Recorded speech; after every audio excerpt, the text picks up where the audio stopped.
The first family continues its vacation this morning, but some are working to make part of the Obama presidency a permanent fixture in Hawaii. Chip Reid looks at the competition to share the legacy of a chief executive with more than 3 years left in office. Not far from the club where President Obama played a holiday round of golf, Robert Perkinson is trying to lure the president to a different kind of green.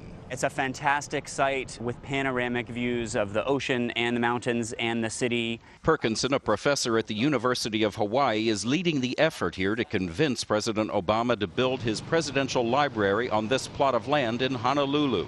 The president was born and spent most of his youth here and returns to this island every year with his family for vacation. It's like on a small scale bidding for the Olympics, but without engagement of the decision maker, because the president has said he hasn't made a decision, doesn't want to yet, too busy running the country to think about this. People in Hawaii have been thinking about it a lot. Organizers have been quietly planning since 2007, when Mr. Obama began his run for the White House. Presidents don't usually select a library location until near the end of their time in office, and after that it can take years of fundraising before it's actually built. But a presidential library can mean prestige and millions of dollars in tourism. So it's not surprising that this tropical paradise has some intense competition.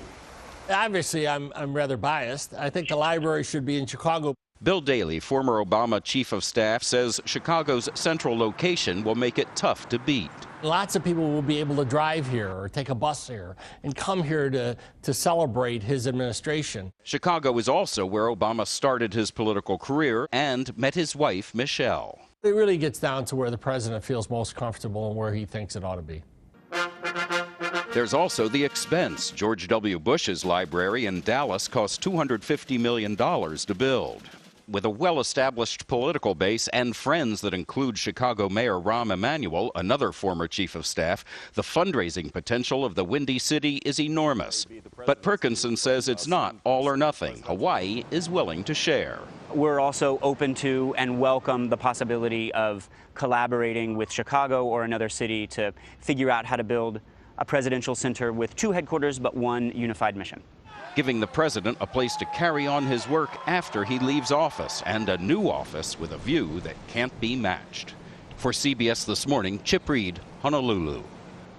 I feel like we should continue our reporting on this. Hawaii seems like an important place to visit. I was going to say, you want to be the reporter for that library? Frequently. Yeah.